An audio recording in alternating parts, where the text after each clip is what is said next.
Hello friends, good morning.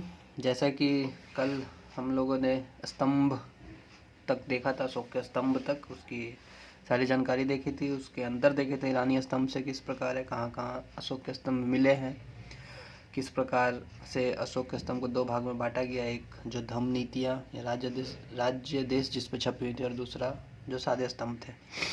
तो इसी series को आगे कंटिन्यू करते हुए आज हम पढ़ेंगे स्तूप के बारे में। अभी तक हमने मौर्य कला में राजप्रसाद पढ़ा।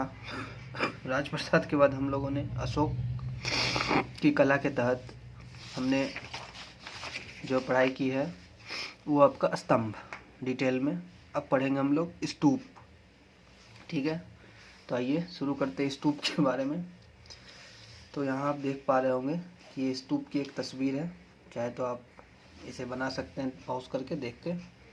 ये स्तूप की एक प्रतीक है। ये स्तूप को आप एक बार समझ जाएंगे तो इसके बारे में आप खुद ही लिख देंगे इलोबरेट करके, बस आपको फिगर समझ में आना चाहिए।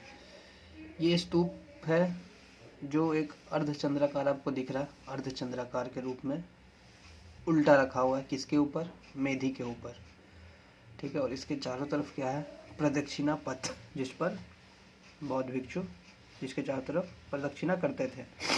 उसके बाद वेदिका, जैसे कि हमने आपको बताया भी कि अशोक के स्तंभ में हमें क्या क्या पढ़ना है। स्तंभ पढ़ना था, स्तूप, वेदिका। तो वेदिका भी इसमें चर्चा हो जाएगा कि वेदिका क्या है। और इस जो अंड आकार है, ये जो अर्धचंद्राकार, इसे अंड कहा जाता है। और इसके ऊपर एक आयताकार बॉक्स होता है, आयताकार डिब्बा, जिसे हम लोग हर्मिका कहते हैं। आयताकार डिब्बा जिसे हम लोग हर्मिका कहते हैं। और ये हर्मिका में बुद्ध या उनके शिष्यों के अवशेष को रखा जाता है। इस हर्मिका में बुद्ध या उनके शिष्यों के अवशेष को रखा जाता है। और इस हर्मिका के ऊपर एक सीधी आप लाइन डंटी देख रहे होंगे, इसे हम लोग कहते थे यष्टि। इसे क्या कहा जाता है? यष्टि। और इसमें ये तीन जो गोलाकार आपको दिख रहे हैं, अंडाकार जिसको आप कह सकते हो, उसे कहते थे हम लोग छत्र, ठीक है। तो इसे ही एक्सप्लेन करना है अगर आपको आता है। ये एक तोरण द्वार हो गया जहाँ से एंट्री होगी। तो अगर स्तूप के बारे में लिखने आता है तो आप स्तूप का फिगर ज़रूर बनाएं और उसके बाद स्तूप को डिफाइन करें कि स्तूप स्थापत्य क्या है, ठीक है। तो ये स्तूप स्थापत्य बनना शुरू कब हुआ, ये भी जानना जरूरी है कि स्तूप स्थापत्य आखिर बनना शुरू कब हुआ। तो ये बौद्ध धर्म से संबंधित है, सबको पता ही है, ठीक है। और इसका निर्माण, ये इम्पोर्टेंट है कि निर्माण कब शुरू हुआ। तो इसका निर्माण बुद्ध की मृत्यु के पश्चात आरंभ हुआ। मतलब बुद्ध की जब मृत्यु हुई उसके पश्चात इसका निर्माण आरंभ हुआ। और इस तरह इसे हम लोग क्या कर सकते हैं कि एक धार्मिक स्थापत्य के रूप में इसे जाना जाता है। कीवर्ड्स याद रखिए, निर्माण कब शुरू हुआ? बुद्ध की मृत्यु के पश्चात। और इसलिए इसे क्या कहते हैं हम लोग? इसलिए इसे हम लोग कहते हैं ये कि है धार्मिक स्थापत्य, ठीक है। अब हम लोग आगे देखेंगे कि स्तूप की विशेषताएं क्या है। बस इतना ही आपको समझना है कि स्तूप की विशेषताएं क्या है। उसके बाद आप एक अच्छे आंसर राइटिंग के फ्रेम में होंगे। स्तूप एक अर्धवृत्ताकार संरचना है, जैसे मैंने आपको बताया कि स्तूप क्या है, एक अर्धवृत्ताकार संरचना है जो किसके ऊपर रखा हुआ है? मेधी के ऊपर रखा हुआ है। अब आप लाइन से फिगर बनाते चलिए, जैसे जैसे बोल रहा हूँ याद हो जाएगा, आपको याद करने की ज़रूरत नहीं पड़ेगी। ये एक अर्धवृत्ताकार शेप हो गया और ये किसके ऊपर रखा हुआ है? एक मेधी के ऊपर रखा हुआ है, ठीक है। अभी तक हम लोगों ने यहाँ तक देखा कि एक अर्धवृत्ताकार शेप है और किसके ऊपर रखा हुआ है? मेधी के ऊपर रखा हुआ है। तो स्तूप एक अर्धवृत्ताकार संरचना है जो मेधी के ऊपर उल्टे कटोरी की भांति होता है। और इसी को हम क्या कहते हैं? अंड। इसका क्या नाम है? अंड। और इसके शीर्ष पर एक आयताकार बॉक्स की संरचना होती है जिसे क्या कहा जाता है? हर्मिका। और मैंने बताया कि हर्मिका में क्या होता है? बुद्ध या उनके शिष्य के अवशेष रखे जाते हैं। यह स्तूप का सर्वाधिक पवित्र भाग होता है, ठीक है। तो स्तूप का सर्वाधिक पवित्र भाग कौन सा होता है? यही हर्मिका, जहाँ पर बुद्ध या उनके शिष्य की अवशेष को रखा जाता है, ठीक है। एक पैरा आपने लिखा। दूसरे पैरा में आप हर्मिका के मध्य एक यष्टि होती है, स्तंभ आपने देखा था, एक खड़ी ऐसे डंटी थी, ऐसे खड़ी डंटी थी, ठीक है। तो हर्मिका के मध्य एक यष्टि लगी होती है जिसके शीर्ष पर 3 छत्र होते हैं। 3 छत्र भी आपने देखा था, जैसे गोल गोल गोल 3 छत्र थे। तो वो 3 छत्र क्या है? वो 3 छत्र श्रद्धा, सम्मान और उदारता के प्रतीक हैं। वो 3 छत्र क्या है? श्रद्धा, सम्मान एवं उदारता के प्रतीक हैं। ठीक है, देखिए फ्रेंड्स, ये काफ़ी डिटेल्ड में स्तूप के बारे में विशेषता बताई गई है। ऐसा आपको जल्दी बीपीएससी के किसी किताब में नहीं मिलेगा। तो आशा है कि आप इसे समझेंगे और अच्छे से इसके पॉइंट्स को देखेंगे और आप एक अच्छा आंसर लिख पाएंगे। अब हमने देखा हर्मिका के मध्य हमने यष्टि देखी और 3 यष्टि थी। तीनों का अपना महत्व है, एक श्रद्धा को दर्शाता है, एक सम्मान को दर्शाता है और एक उदारता को दर्शाता है। अब मेधी के चारों ओर घूमने के लिए एक मार्ग होता था। जैसे मैंने आपको बताया, मेधी के नीचे क्या था? प्रदक्षिणा पथ। सबसे पहले एक अर्धवृत्ताकार आपने देखा, जिसे अंड कहा गया, उसके नीचे मेधी, मेधी के ऊपर ही वो अर्धवृत्ताकार रहता था। अब उस अर्धवृत्ताकार के नीचे प्रदक्षिणा पथ, जिसके चारों ओर घूमते थे बौद्ध भिक्षु, और यह एक वेदिका से घिरा होता था। इसका मतलब हो गया, हम लोग देखते हैं ना, फेंसिंग जो कहते हैं हम लोग। वेदिका का सिंपल सा आप इंग्लिश मतलब अगर आप समझे तो इसे फेंसिंग कहा जाएगा। घर के चारों तरफ फेंसिंग कैसे कर दिया जाता है, उसी तरह से बौद्ध स्तूप के चारों तरफ जो फेंसिंग की जाती थी उसे ही वेदिका कहा जाता था। वेदिका से घिरा होता था। स्तूप में प्रवेश के लिए द्वार बने होते थे। जो द्वार था प्रवेश का, उसे क्या कहते थे हम लोग? तोरण द्वार। जिन्हें क्या कहा जाता था? तोरण द्वार। जिन्हें कहा जाता था तोरण द्वार। ठीक है, जिन्हें कहा जाता था तोरण द्वार। अब स्तूप बने किसके होते थे? ईंट और पत्थर के। प्रायः बने होते थे ईंट और पत्थर के। इन स्तूप पर जातक कथाओं का अंकन भी देखने को मिलता है, क्योंकि बौद्ध धर्म से रिलेटेड है जातक कथाएं। तो इन स्तूपों पर आपको मिलेगा जातक कथाओं का वर्णन, जैसे बुद्ध के ज्ञान प्राप्ति, उपदेश देने आदि का अंकन आपको इन स्तूपों पर मिलेगा। अगर आप गया भी गए होंगे, वहाँ आपको ये सब देखने को मिलेगा। एक बार जाइए और उस संरचना को देखिए और फिर आप अपने पढ़ाई से उसको रिलेट कीजिए। बहुत ही इंटरेस्टिंग और बहुत ही मज़ेदार लगेगा आपको कि आपने ये सब तो विजुअलाइज किया है।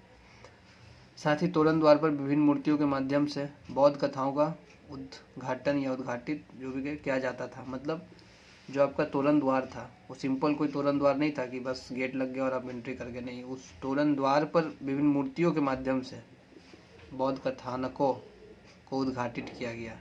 ठीक है, इस तरह स्तूप बौद्ध अनुयायियों के लिए एक तीर्थ स्थल के रूप में है, फलतः बौद्ध धर्म के प्रचार प्रसार में एक सहायक हुआ।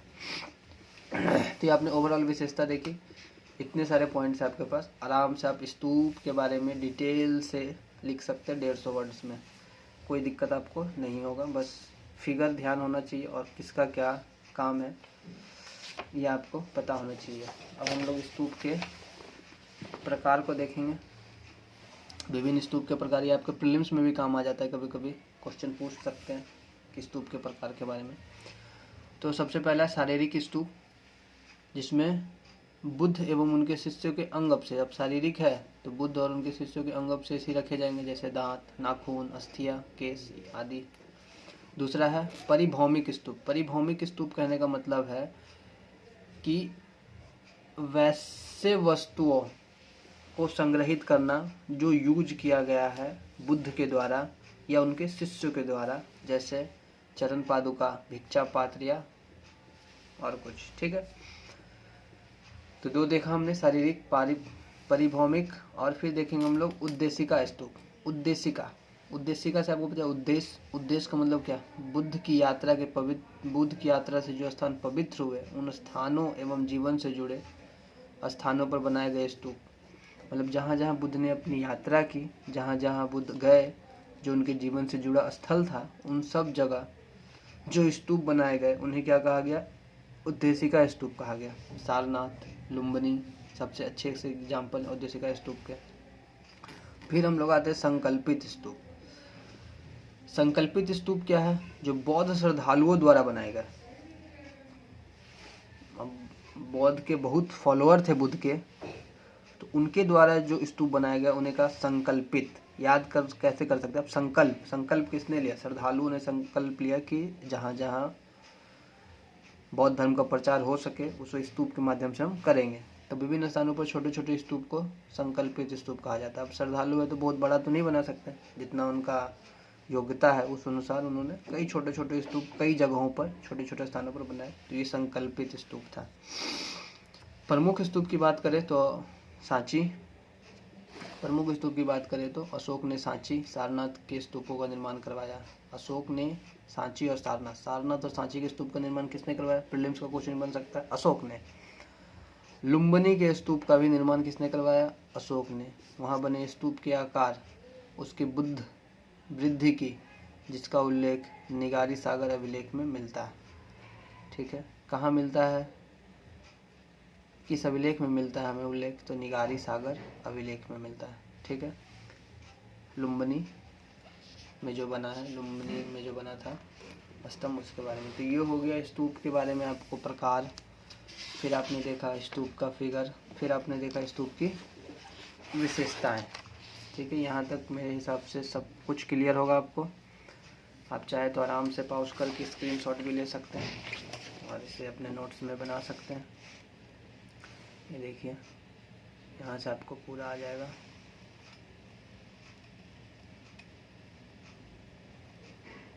ठीक है, तो यहाँ तक हमारा स्तूप हो गया कंप्लीट।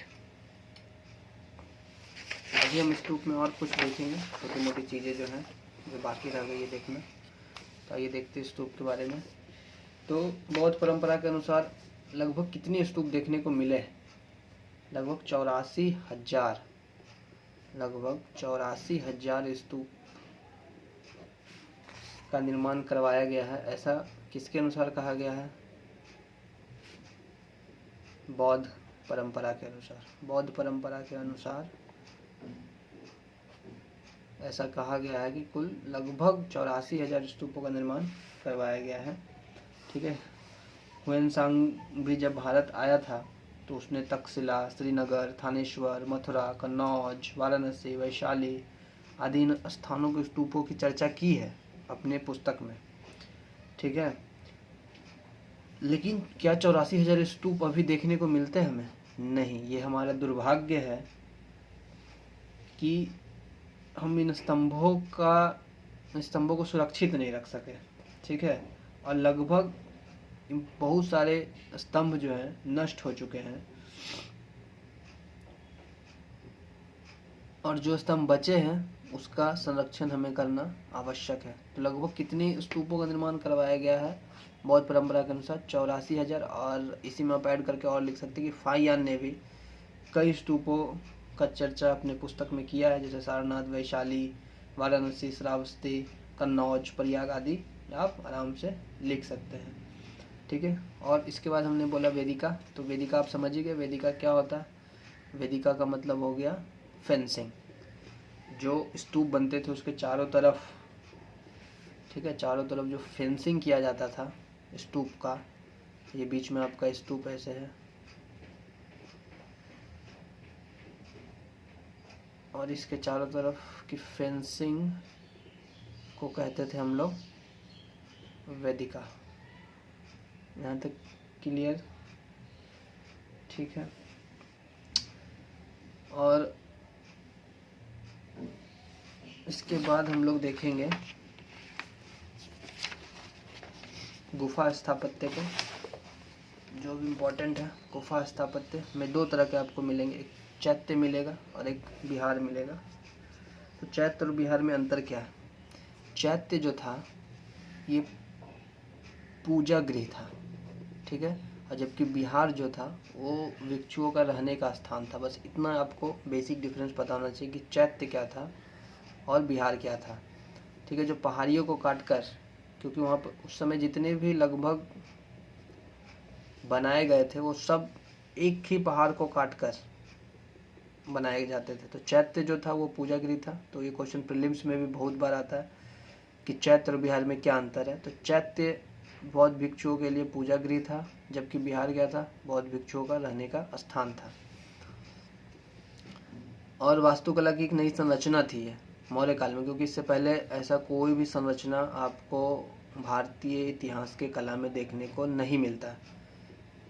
चट्टानों को काटकर इन गुफाओं का निर्माण करवाया गया था, जिसमें कुछ एग्जाम्पल आप देख सकते हैं। बराबर की पहाड़ी गुफाओं में अशोक ने बराबर की जो पहाड़ी गुफा थी, बराबर पहाड़ी गुफाओं में अशोक ने किनका निर्माण कराया? सुदामा, कर्ण चौपर और विश्व झोपड़ी नामक गुफाओं का निर्माण करवाया। क्वेश्चन देखिए प्रीलिम्स में भी बन सकता है यहाँ पर कि ब्रावर पहाड़ी गुफाओं में अशोक ने किन गुफाओं का निर्माण करवाया? सुदामा, कर्णचपर और विश्व झोपड़ी नामक गुफाओं का निर्माण करवाया। ठीक है, और इन्हें आजीवक सन्यासियों को दान में दिया। क्वेश्चन ये भी बन जाता है कि किसे दिया, तो आजीवक सन्यासियों को दिया। सुदामा गुफा की छत पर पॉलिश की हुई चमकदार सतह मिलती है। सुदामा गुफा के बारे में थोड़ा लिख दें आप।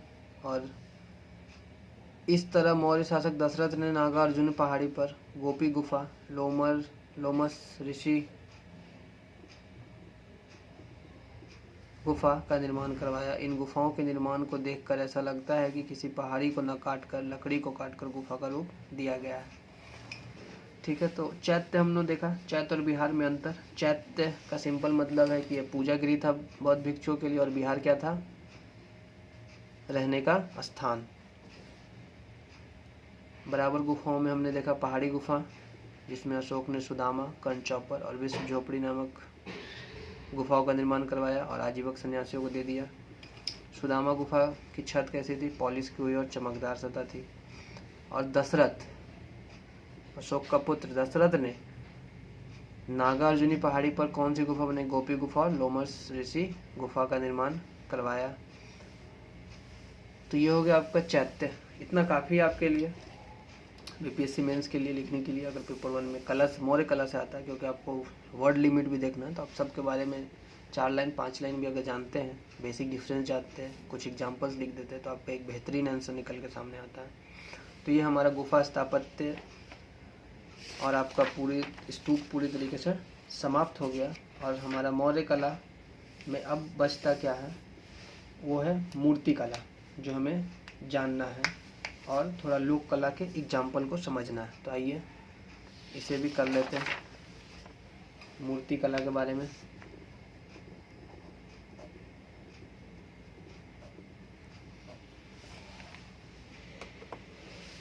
कि मूर्ति कला में हमें क्या पढ़ना है।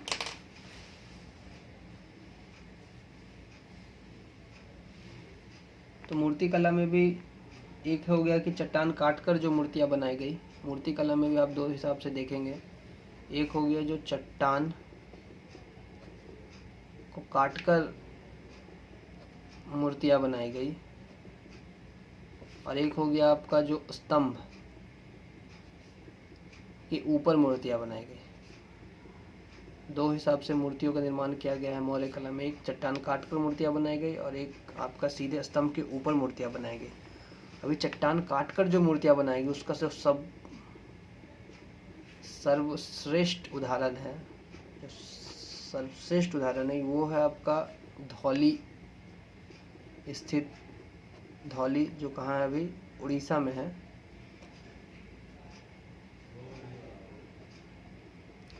इसमें जो हाथी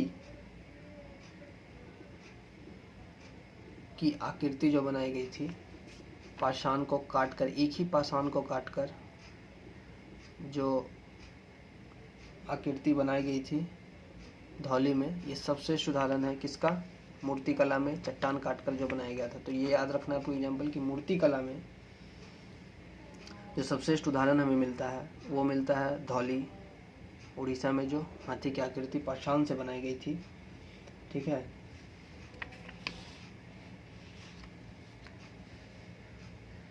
और इसी प्रकार हमें और भी उदाहरण कई मिलते हैं, जैसे कालसी। कालसी एक जगह है, कहाँ है ये कालसी? ये है आपका देहरादून में। देहरादून में कालसी एक जगह है जहाँ एक चट्टान पर एक हाथी की आकृति खुदी हुई है। एक चट्टान पर ही एक हाथी की आकृति खुदी हुई है। ठीक है, एक चट्टान पर एक हाथी की आकृति खुदी हुई है। और स्तंभ के ऊपर जो निर्मित मूर्तियां हैं, जो मैंने दूसरा बताया, स्तंभ के ऊपर जो निर्मित मूर्तियां हैं, इसमें कई एग्जाम्पल है जो आपको बस याद रखने की स्तंभ के ऊपर जो मूर्तियां बनाएगी उसके क्या एग्जाम्पल है। जैसे आपका सबसे जो फेमस एग्जाम्पल है, ये आपको याद रखना ही रखना है, आंसर राइटिंग करते समय आप इसे जरूर लिखें। और वो क्या है? वो है रामपुरवा में जो हमें वृषभ शीर्ष स्तंभ मिला है। मतलब स्तंभ के ऊपर एक वृषभ बना हुआ है, ठीक है। वृषभ शीर्ष स्तंभ जो हमें मिला है वो सबश्रेष्ठ एग्जाम्पल है किसका, स्तंभ के ऊपर मूर्तियों का। इसके अलावा और भी आप लिख सकते हैं, सारनाथ का स्तंभ फेमस है, सारनाथ का स्तंभ जिस पर चतुर्सिंह बना हुआ है। तो आप खुद देख पा रहे होंगे कि कुछ भी याद करने का ज़रूरत नहीं है, एक बार आपने सीक्वेंस से चीज़ों को समझ लिया तो फिर वही सब चीज़ है, आपको बस आंसर जाके अच्छे से लिखना है। रामपुरवा वृषभ शीर्ष स्तंभ, सारनाथ में चतुर्सिंह स्तंभ, और एग्जाम्पल आप लिख लें। संकसिया, संकिशा में आपको क्या मिला है, संकिशा में आपको मिला है गज शीर्ष स्तंभ, गज शीर्ष स्तंभ मतलब ऊपर क्या बना हुआ है, ऊपर बना हुआ है गज की मूर्ति। तो रामपुरवा हो गया, सारनाथ हो गया, संकिसा हो गया। इसके अलावा भी आप लौरियानंदनगढ़ है जिसमें भी शीर्ष स्तंभ भी बना है, सिंह स्तंभ भी बना है।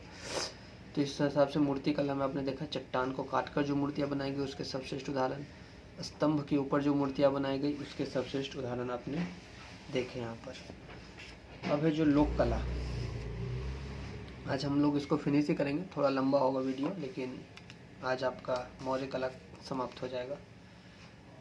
अभी लोक कला की बारी अगर आती है कि लोक कला में क्या है।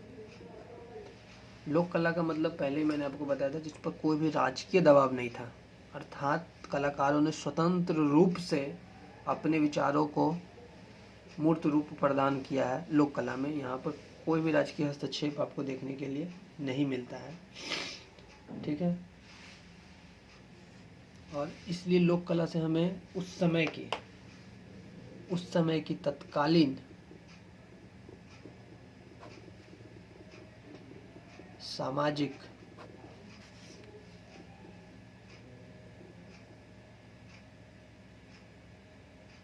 राजनीतिक और धार्मिक जीवन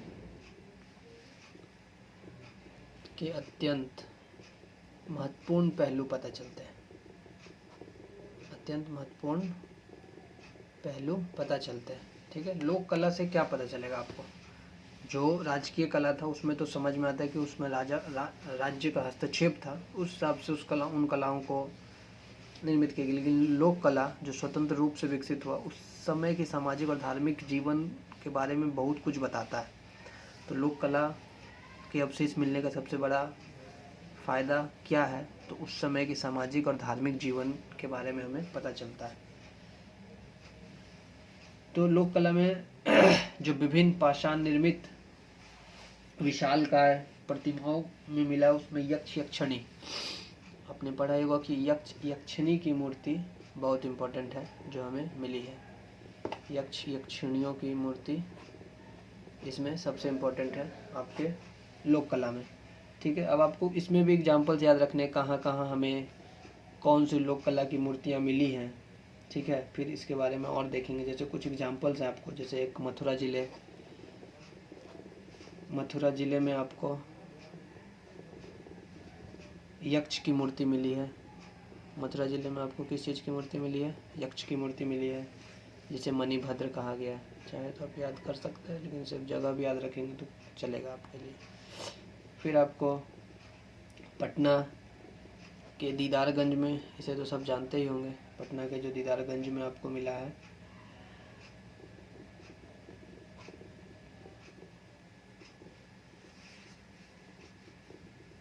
इसे क्या कहा गया, यहाँ पर यक्षी की मूर्ति मिली है, इसे हम लोग कहे हैं चामार ग्राहिनी। पटना के दीदारगंज में जो मिला है वो चामार ग्राहिनी यक्षी की मूर्ति मिली है, ठीक है। यक्षी की प्रतिमा याद रखिएगा, यक्ष की प्रतिमा नहीं, यक्षी की प्रतिमा मिली है, ठीक है। और पटना से ही 2 यक्ष की प्रतिमाएं भी हमें देखने को मिलती है, जिन्हें कलकत्ता के संग्रहालय में रखा गया है। कलकत्ता के संग्रहालय में रखा गया है। इसके अलावा हमें बेसनगर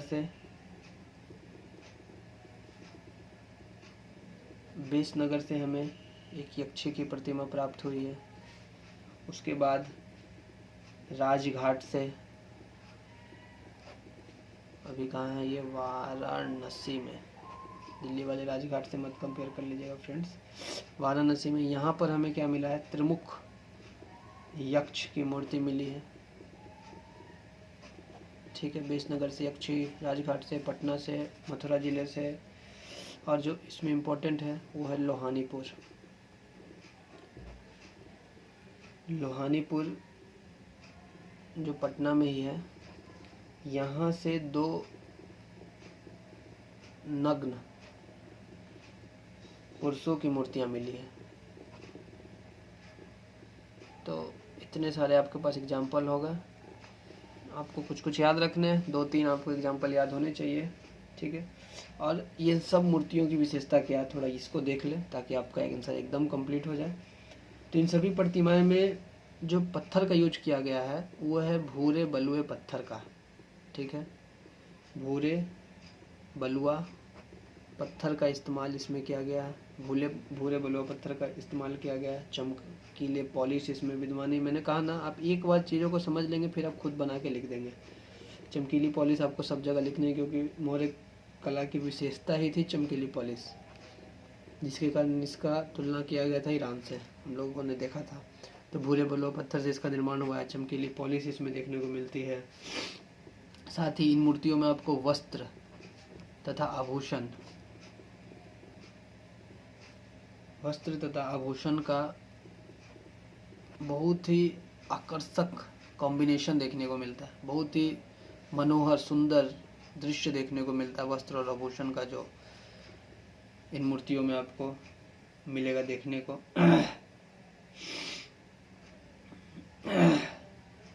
ठीक है, तो जैसा कि आप लोगों ने देखा, ये सब इसके इम्पोर्टेंट विशेषता है आपके लिए। भूरे बलुआ पत्थर, चमकीली पॉलिश, वस्त्र तथा